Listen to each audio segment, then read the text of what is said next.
And a good morning, Birds fans. Appreciate you streaming in here on Birds 365. Tamaka McMullen and McDonald here to hang with you for the next couple hours. The Eagles will get back to work after the defeating, demoralizing loss at the Seahawks on Monday night. They will reconvene as a team and probably go walk through. Did Sirianni mention that yesterday, John, if they're going to have a padded practice or a walkthrough? It is back to normal. Walk through Thursday. Everything's pushed back a day. So walk through Wednesday turns into walk through Thursday. So no changes unless we get to the facility later today and they change, Right. which is what happened last week. So. It can happen. We have never say never. Very recent precedent of the fact that it can change. But Nick did meet with you guys virtually yesterday, and he was spinning as best he could, coming off a 3-game losing streak and making the massive change that they did at defensive coordinator. You knew that it was going to be full spin cycle.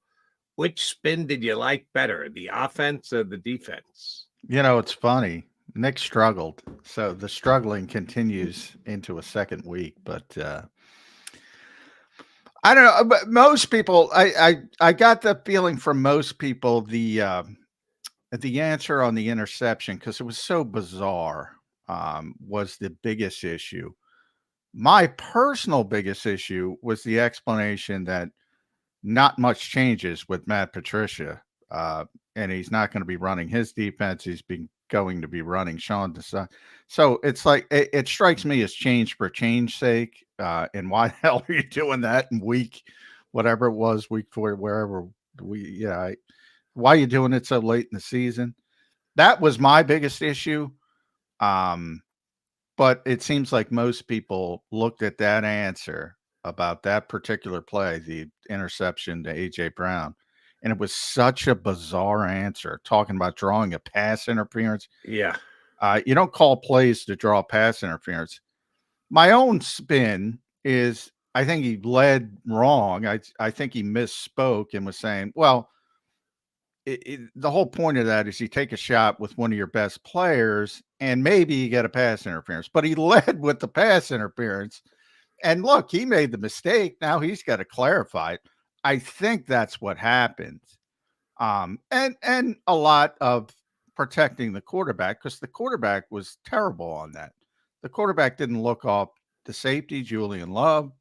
I looked at the play again. The cornerback right at the line of scrimmage is playing 12 yards off. 12 yards off, Jody. 12 yards off A.J. Brown. Right there, you probably kill it and say, all right. Because remember, the progressions are on that particular player, high to low. Doesn't mean you have to throw it to A.J. Brown. You could throw it, and obviously the low progression was open. That's how we should have went. So he's trying to protect the quarterback as well. But the answer was just horrifically made, and people run with the baton, obviously, and he's taken a lot of hits. But as I said, personally, my bigger issue was with the defense. There's no stinking changes. And by the way, I looked at that. They had 2 3rds and 10s, including the essential game winner for Seattle. Same defense. Sean would have called, one cut, that for some bizarre reason, they're playing the sticks instead of trying to protect the end zone. They didn't execute. Same shit, different name on it. What the hell's the difference? Which asked me the question of, why are you doing it? And then the third point would be, I think people forget, Seattle won the game on the same play the Eagles were trying to accomplish. They just played it well.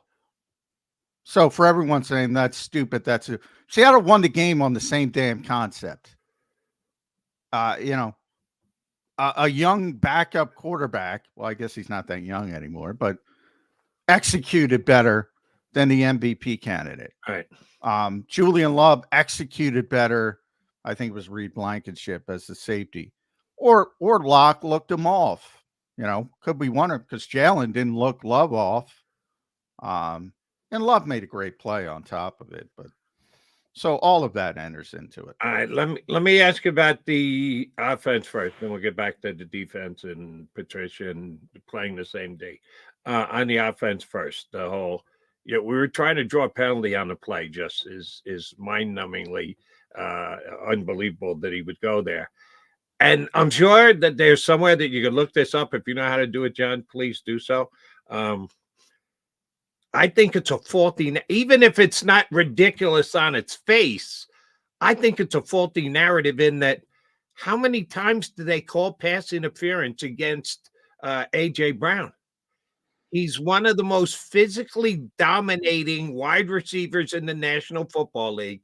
And whether it's a forebrain thought or a just off the top of your head natural thought, they're not going to give him the benefit of the doubt.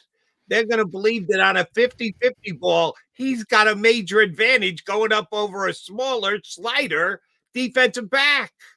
I'm sure there's somewhere you can look up stat on percentages of balls thrown his way and how many pass interferences are called against the guy who's trying to defend him.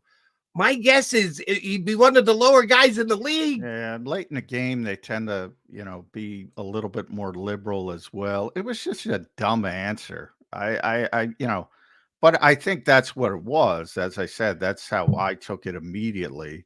And other people took it in a different direction, saying, "Oh, he's trying to draw a pass." I don't believe that. I could be wrong. I could be 100% wrong. I think it was just a jumbled mishmash answer. And why he did it that way, I don't know. He's obviously he's a little upset. I don't know why he answered it the way he answered it, but he answered it very, very poorly. And there's no doubt about that. As far as he started. So at times there we've seen you can get a pass interference there. I don't know why he started there. It is what it is on a particular play. But if you get a pass interference call there, and if the team is given, he goes into this pass interference narrative. They ended up getting a one-on-one shot that had some different things there, and we've seen it. So he added it at the end, and he added it at the end again. What I think he meant to say, we're trying to get a one-on-one shot with A.J. Brown, and you can also get a pass interference play, which would have been fine. Would have been, it still didn't work. It's still bad play by the quarterback, yada, yada, yada. But I think the way he answered it, the misjointed way he answered it, created a bigger thing than it needed to be. And, we can go back to his first press conference. We thought we were past this. I'm sure he's going to have interviews today, is contractually obligated interview. I'm sure he'll correct himself. But yeah, when you say stupid stuff, yeah, people can take it in a million different directions. And oh, by the way, looking for a one-on-one is one thing.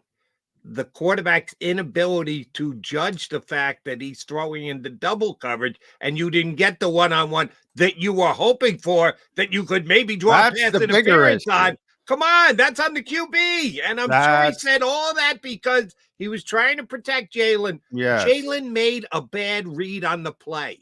Yes. The underneath option was open. Smitty was wide open. That would have got him close enough to field goal range, at least a long one. And we know Jake Elliott is completely capable of making long ones. That was the play. He just made a mistake. The quarterback made a mistake. If that was the number one option, and that's at least what we heard from A.J. Brown, which, oh, by the way, Sirianni never said that yesterday. He never said that, yes, Brown was the number one option on that play. We all assumed that Brown's telling us the truth. Would have been nice to get Sirianni to confirm it. That's on the QB. He's got to make the right call there. And he made the wrong call, and he threw it to the wrong guy, and maybe he was trying to protect him.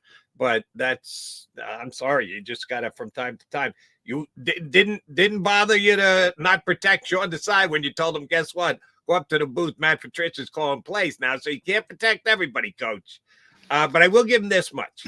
He did protect Brian Johnson in saying the criticism of Brian Johnson. Yeah, Brian's calling the plays, but don't kid yourself. This is my offense. It's been my offense since the day I showed up. That didn't change year 1, didn't change year 2, hasn't changed in year 3. If there's criticism of the offense, it should be left at my doorstep, not at the play callers, which is accurate and is right. And I've been saying 100 times on this show. He said it 100 times. I mean, it's his offense, and Brian gets a plate of sort of a template of things he can choose in certain situations. And oh, by the way, in high leverage situations, if Nick wants something called, Nick will get it called. And same thing with Shane, same thing. And he said it. It doesn't matter if it's Brian Johnson, if it's Shane Steichen, if it's in the future Kevin Patullo or anybody else, Alex Tanney down the road.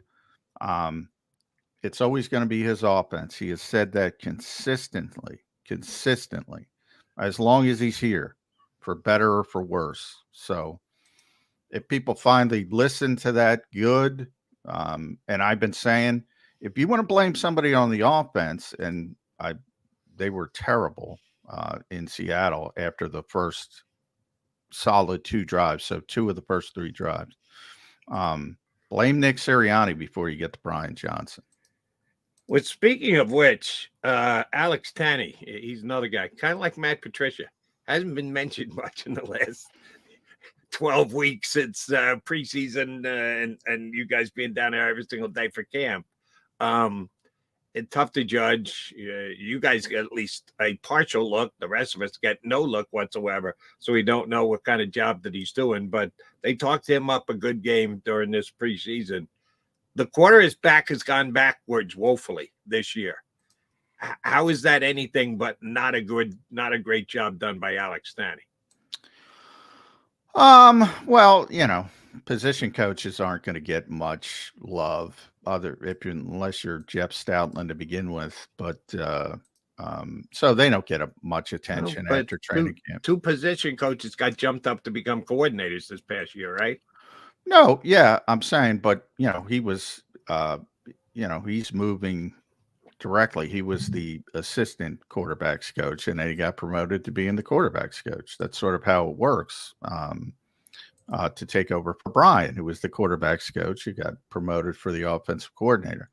And that's, sort of the setup that Nick Sirianni wants, and he wants to continue to have success, and he wants, when guys get plucked, because if you have success, guys are going to get plucked. He wants guys in place with the system and his offense that knows, and he likes Alex Tanney a lot, who basically started, he came right off the field basically to be a coach. He was playing for the Giants not too long ago. So he's a very young coach. Yeah, I mean, he's regressed. So would I blame Alex Tanney for the regression? And by the way, he's regressed. Remember, this guy we talked about MVP candidates yesterday. This guy was the leader in the MVP race. What, 3 weeks ago, before the streak started? I mean, I don't see this massive regret. He's played poorly over this stretch. He's played very poorly. I'm not trying to make excuses, but I don't think if you look at the entire season and until when they were 10-1, and he was the leader for that in the betting markets, when they were 10-1. I thought, yeah, there were some issues with him running the ball, and we talked about what's going on there, but I thought he actually improved as a passer at that point. And then for whatever reason, you've had this downtick, and he needs to correct some stuff. And Alex obviously has to help him. Brian has to help him. Shane has to help him because he's not playing the same way. Why is he not playing the same way? I mean, I got to put it more on the player than anything else. Right. But we give position coach credit when a guy does well, and we talk about him as a fast riser, and they could be a coordinator soon enough. Well, when it goes the other way, we got to at least be fair and say, what's the problem? Well, yeah, I mean, everybody looks bad when you're playing like this. So everybody, quality control coaches. You know, if anybody knew who they were, they look bad. Everybody looks bad when you play like this. But yeah, I mean, again, when they were 10-1, everything was great. Not everything, but most people were taking shots at the defense, not the offense. Now they complained about the style points, and they complained about the play caller, because they always complain about the play caller. I went through the list. You go back to Dana Bible, every single one of them. Fan base didn't like for large portions of their. Now there's some revision with Frank Reich, and there's some revision with Shane Steichen. People forget the early days. You know, those guys had tremendous success and took them to help take them to Super Bowls. So there's some revision, but part of the job, you're going to get shat upon. Bottom line. Right. And since you went to the MVP thing, I think what it tells you about that is, and remember, these are betting markets. These aren't the 50 guys who have MVP polls being MVP votes being polled and saying, who are you leaning toward right now? So it's speculation at best. It's smart speculation. The betting markets are what they are, and they make millions, if not billions of dollars, because they're very good at what they do. But they base that on, I think you could draw this conclusion, the quarterback of the best team. Jalen's numbers were down. You compare where Jalen was 14 games into the season, 14 or 11 games at the time when they're 10-1, as compared to where he was the year before 10-1. They're not even close. He was playing much better last season than he was this season. But this season, he was the only quarterback who was 10-1. Everybody else in the league had at least 2 losses. So for those who want to make this argument that quarterback wins is not a stat, oh, you bet your ass it is. Of course it is. Well, it is for some people. It's not for others. But right. But I'm vehemently disagreeing with those who fall into the category. It's not a quarterback stat. Yeah, it is. Except for the fact that the evidence that it is in the minds of something like MVP votes. Well, yeah, but at the end of the day, who cares about it? I mean, the Eagles aren't trying. The Eagles are trying to win a Super Bowl. The 49ers are trying to win a Super Bowl. The Baltimore Ravens, who, by the way, if they upset the 49ers, Lamar will be the leader. And they're trying to win a Super Bowl.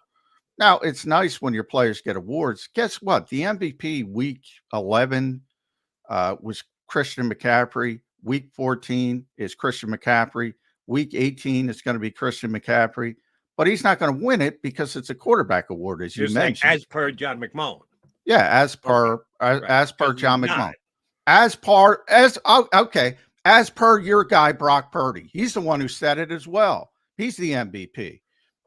Everybody knows said it was Brock Purdy. So everybody knows Christian McCaffrey's the MVP of that team. Everybody knows it except you. I'm sorry.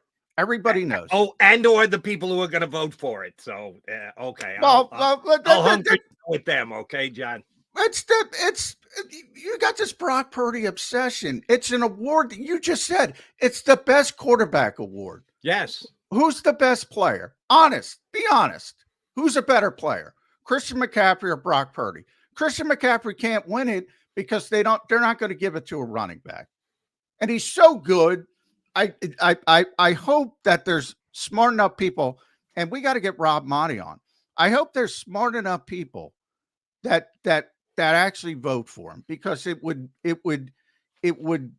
really improve my thoughts of the people that do that, instead of just voting for what you said is correct, by the way. It's the quarterback on the best team. That's what the award is. And that's fine, but that's not meaningful when you have an historic year. Here's where you and I separate. The word value. For me, value means winning football games, not who's the best positional player at their position.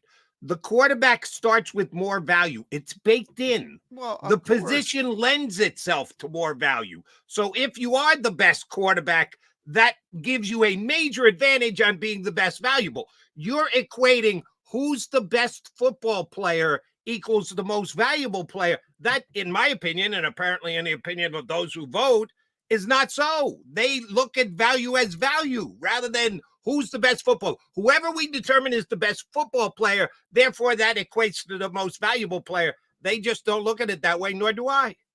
Well, that's fine. Everybody can have definition, but you've created the award, not you, but you've agreed the award is best quarterback, quarterback on the best team, which I agree with. We agree with that. And that's fine. People have made it into that award. That's why I say the award is meaningless.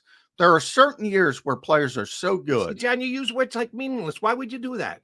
It's because it's meaningless. meaningless. It's not meaningless. Because no, you disagree with the definition and the way that they give it out. Well, that's what this show is. Winning a National Football League MVP is more than meaningless. Well, when we have this show, we have this platform. We're lucky enough to have this platform.